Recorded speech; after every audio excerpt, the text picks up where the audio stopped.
I'm Ben Meiselas from the MeidasTouch network. I want to show you a clip right now of a Fox host who had always been very supportive of Donald Trump's ridiculous conspiracy theories and spreading all of Donald Trump's lies. This is Brett Baier of Fox speaking with Brett Baier after Brett Baier conducted a masterful interview, a master class, and frankly, in interviewing Donald Trump, which took place on Fox on Monday evening. But this is Brett Baier basically calling out Trump, turning against Donald Trump and saying, whatever the hell Trump did during that interview, it was on the verge of being incoherent. Here, play this clip of Brett Baier. Then let's talk about it. Play the clip. One is that his answers on the matters of the law seem to me to verge on incoherent.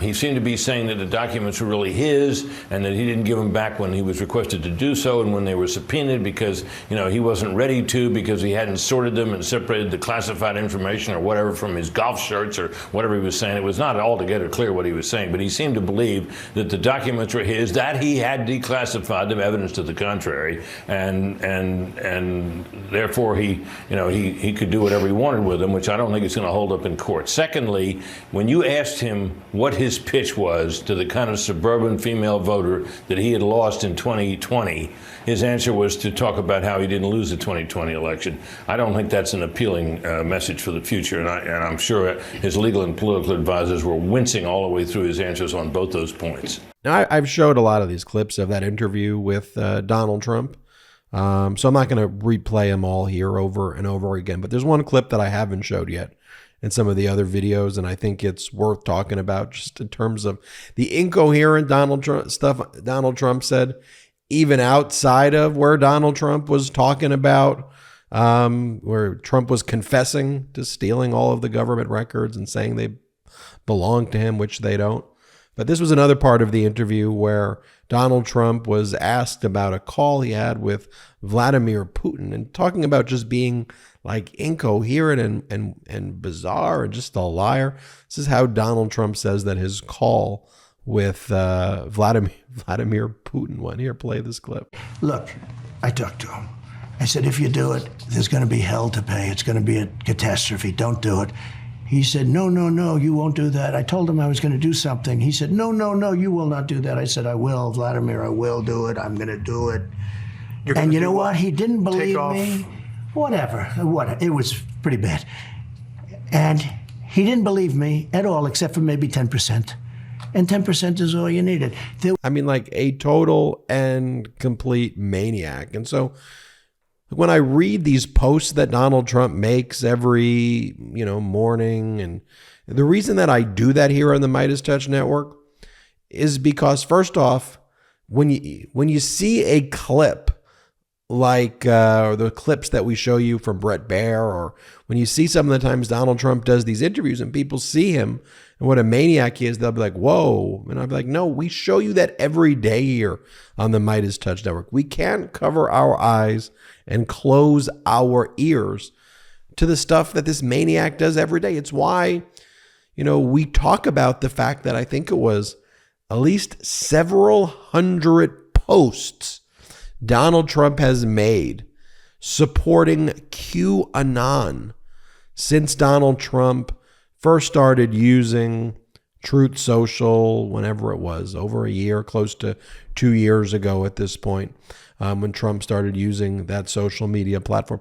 I think it's like 400 or 500 posts supporting QAnon with all the QAnon imagery and Q stuff this and reposting all of this stuff with these weird memes of Donald Trump. I mean, that is an actual death cult that has the view that Donald Trump is like a messiah or something, and that Donald Trump is going to have a violent takeover of the government and conduct public executions. And that's when they talk about the storm is coming. That's what they are referring to.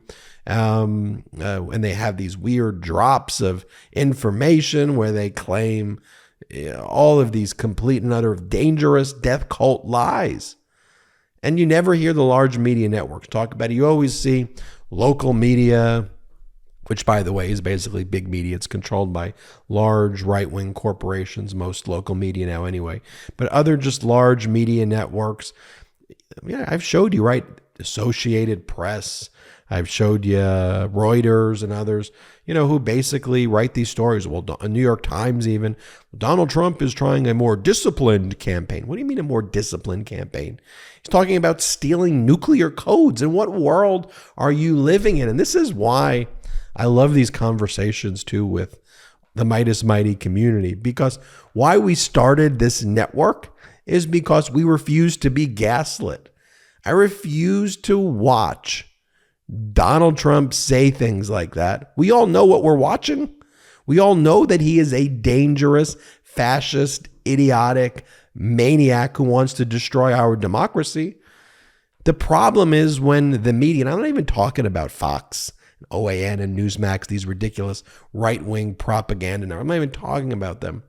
What I'm talking about is just large media networks in general that try to mediate what we just watched, and not just mediate, but change it and act like we saw something that is just part of politics and that, well, all politics is crazy. He's crazy. There's crazy people on the other side. There's just a lot on all sides that's crazy. That's total and utter BS. That's not true. I mean, Democrats don't get it right on a lot of things or everything, but they're always trying the right thing over and over and over. It doesn't mean they're always right. But they're talking about jobs and the economy. They're talking about healthcare and working conditions. They're talking about how to lower prescription drug prices, talking about education, protecting seniors, protecting veterans, protecting students, making sure a woman can control her own body, talking about equality, talking about actually delivering things. I mean, Biden gives speeches all the time about manufacturing. Biden gives speeches all the time on jobs and healthcare and unions. That's what he's talking about.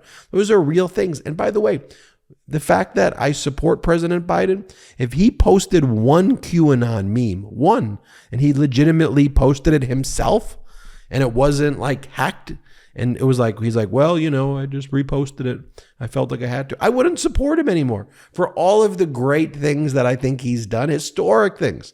I think he's been one of the most transformative presidents in the history of the United States of America. I think we're seeing that we're on the verge of a manufacturing boom right now, thanks to Biden's infrastructure plan. And, you have someone saying that, analysts who are saying that we're in the early stages of a manufacturing super cycle and that we're the envy of the world in the manufacturing sector, thanks to the CHIPS Act and the infrastructure law. He posts one QAnon ridiculous meme about the storm is coming. I'm done. I'm not supporting him because we have to have standards. We have to approach this with intelligence and empathy and humanity. We have to set some standards, thresholds for people who are occupying these positions of power. And by the way, that's one of the reasons, too, that these MAGA Republicans like James Comer and Jim Jordan, all of them, they have to come up with lies about Biden every single day because they have no agenda other than supporting the cult that they're in. It is utterly, utterly absurd. So, here are some other posts that Donald Trump just made. He goes, they don't go, this is what he just made on a social media platform after what you just saw from Brit Hume and after the interview he did with Brett Baier. Trump goes, they don't go after the people who cheated in the election. They only go after the people who report on or question the cheating. And then he responds to his own message. Can we talk about that for a moment, that he's responding to his own message and how weird that is? And then he goes, so then he's having a conversation with himself. And he goes, we'll go down as the biggest disgrace in American history, even bigger than Russia hoax. If you don't have honest elections and strong borders, you don't have a country. He's having conversations with himself. And then in all caps, he'll write things like, this is what he just wrote too after that interview.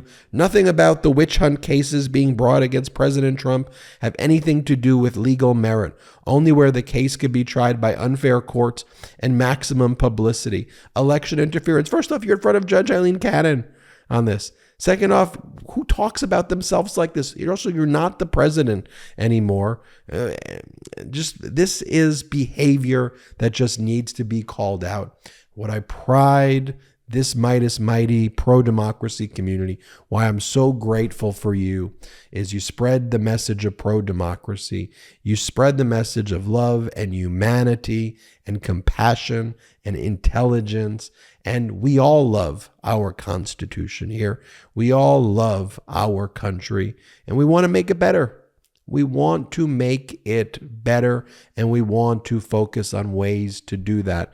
And it's enough of this idiocracy, fascist nonsense. Shame on the Republican Party for what it's become.